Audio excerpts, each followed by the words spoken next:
Rick, got a quick question for you. What city do we live in? We live in Austin, Texas.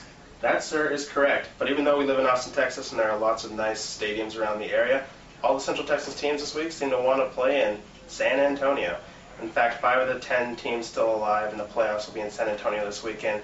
Gideon's will be at Gustafson Stadium. The other 4 that we're going to talk about in this webcast will be at the Alamodome on Friday and Saturday.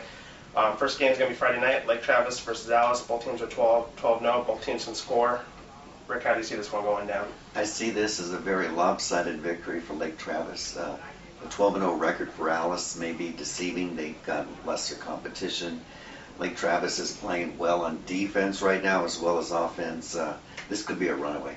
Yeah, Alice, they scored 50 in 3 of their last 4 games. They're very balanced on offense. I don't see this one being that close. Lake Travis last week against Steele. Steele came out and punched him in the mouth a couple times in the first half, took a halftime lead, but Lake Travis has stormed right back and won a game that was very impressive. I don't see them losing.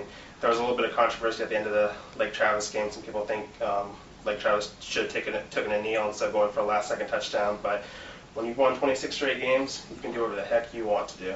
On Saturday, there are three games at the Alamodome, and all three games feature Central Texas teams that we might not expect to make the third round of the playoffs a couple months ago, but they're all still here. First game is going to be Killeen. Killeen will be playing Gregory Portland at noon. What do you like here? I like Killeen because they've got a veteran coach in Sam Jones. He's been there an awful long time. He loves his job. And just how do you beat a kangaroo? I mean, you put a kangaroo in a fight, kangaroo's going to come out on top. I'm going with Killeen Kangaroos. All right, that's interesting logic. Killeen, there was a lot of questions with how they're going to place Elijah on the White at quarterback, but they found a great replacement in sophomore Michael Cummings.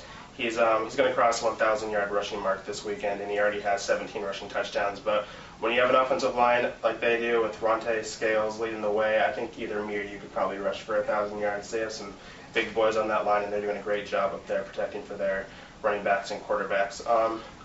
4 o'clock game is Westlake.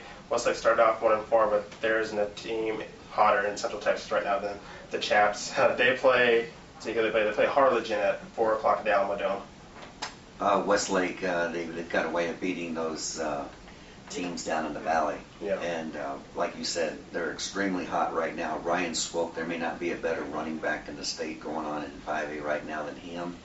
I see Westlake big, just like they beat Stevens the other day. Yeah, Swope seems to be in our game ball feature every single week, and we should expect to see him again next week. And our final team, Hendrickson, they will be playing Port Lavaca Calhoun at 8 o'clock, late game for them. You got to see Hendrickson last week. What did you like from them? What did you see that? It's going to be a low-scoring game. Hendrickson has a very good defense. They had just barely enough offense to pull out that win. This is a surprising team, and they've surprised me so far. I'm going to stick with Hendrickson. Yes, so Hendrickson, Killeen, Lake Travis, Westlake, Gideon's if you get a chance to go down to San Antonio. Those 5 teams will be there. We'll see how many teams are going to be playing at other cities next week. So great weekend of football, turkey and football. That's the way it should be. Remember the Alamo.